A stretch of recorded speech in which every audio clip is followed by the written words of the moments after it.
Homemade chocolate আমি নিজে বানাই নিজের হাতে। আপনাদের পছন্দ হলে প্লিজ লাইক করবেন আর আমাকে একটু সাপোর্ট দেবেন। Thank you.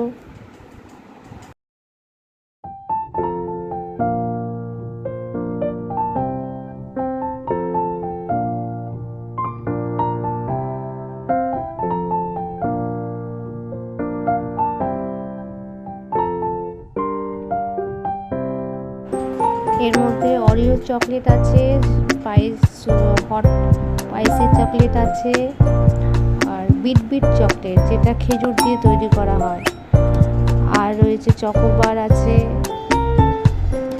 টোটাল চকলেট আমি বানাই। আর দুবাইয়ের যে কুনাফা চকলেট ফেমাস, এটাও আছে। এটা হচ্ছে, এই যে দেখছেন, এটা হচ্ছে বিট চকলেট, এটা হচ্ছে কুনাফা চকলেট, দুবাইয়ের ফেমাস চকলেট।